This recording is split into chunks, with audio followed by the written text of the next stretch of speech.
Hi everybody. Just an anecdote, but I came back from America last week, and when I was in the airport I was listening to President Obama on CNN, and he was crying, and he was talking about the blight of African American youth in inner city America and gun problems, and he said the issue is threefold. It's education, education, and education. And I think, for me, it's sad to see that, but education's been the most important thing in my life. I started with very little and was fortunate to go to what I think is probably the best architecture school in the United Kingdom, which is the Bartlett School at University College London. And I left there 20 years ago, or over 20 years ago.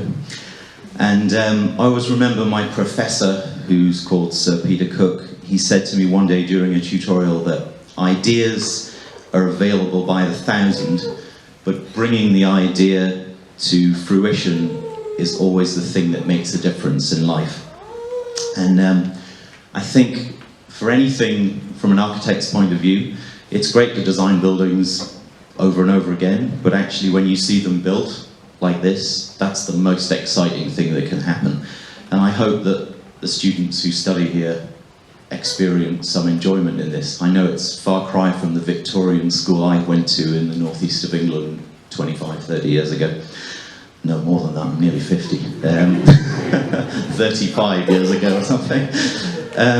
But I think the reason it turns out like this is not to do with, but we started working on this school over 2 years ago with Hugh Bellamy and Beatrice Mukherjee, and I think they had this vision, not us. They had this idea of what this school would be, and I just met Bea now again after all this time, and she said it turned out exactly the way I thought it would.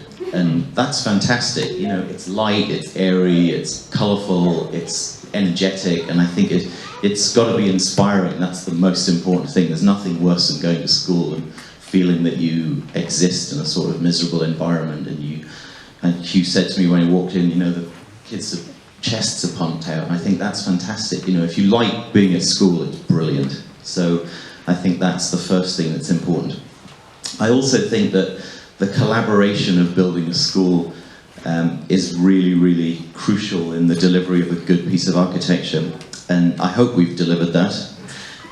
But there are many, many people, and architects tend to get this sort of weird role in the world of, there's so many star architects in the world these days. They become these sort of figures, of sort of slightly mythical figures. And I used to work for one. He's called Lord Norman Foster, and he's basically, it seems to me that he single-handedly built most of the great buildings in the Western Hemisphere these days, which of course is totally untrue.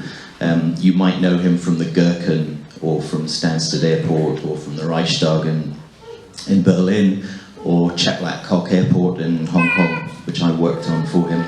But it's really not true that Norman Foster needs to take the credit for these buildings, and I think everybody else needs to be recognised. So I've got a few people who don't get mentioned very often who I'd like to thank and recognise in this building. The first is Stewart Broom. Where are you, Stewart? Hiding in the back. So Stewart Broom works for Kier, and he is basically drives these projects with consummate professionalism. They get delivered right up to the time they start on site.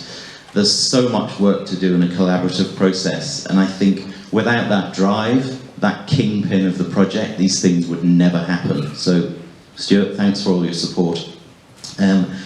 Scott Tackey from Mott MacDonald, who I know is not here, who everybody thinks is a fascinating character. He's the technical advisor for the Department for Education, and he also has an amazing drive to make these projects work, and I think that these people never get recognised, and I think that's really important. Matt Messias, who's not like any headmaster I've ever met. I mean, you know, I remember my headmaster at school. He was called Paul Middlemass, and I was terrified of him. He was scary, and I mean, we had corporal punishment when I was at school, so it's slightly different. But I think I really envy anybody who has Matt as a headmaster or principal. You know, he's got such a great relation with the students. I came here just before Christmas, and he dragged me into a room and said, right, speak to all these kids about architecture. And it's just that personable approach is really, really important. So I think you're really lucky to have him as your principal. And he's got some great stories about Premier League football. If you want to know anything about any footballers in the Premier League, ask Matt, he'll tell you some secrets. And the final thank you is to James Harper, who works for Satellite and is basically the project architect. He's standing over there in the grey coat, leaning against the yellow wall. So James ran this project from the very first day we won the job, right through to the end, except on the day of practical completion, he had his first child, so he wasn't actually here. But his unwavering dedication to this project has been amazing, and that sort of, maybe this is not a good thing, but I still see emails the day after his first child was born mentioning things to the contractor about how we need to make sure this is done and that's done. So he deserves a special mention, and congratulations on the birth of Huxley. Great name, by the way. So, finally, I'd just like to say, I hope Matt will invite me back over the next sort of year or two, and in future years, to talk to, most importantly, the students about becoming a good architect, because I think the profession really needs great architects, and I think you guys have a great starting point, and if anybody wants to be an architect, this is definitely the place to learn to be an architect. So I hope you really enjoy your education here, and thanks for the chance to design and build this school. Thank you.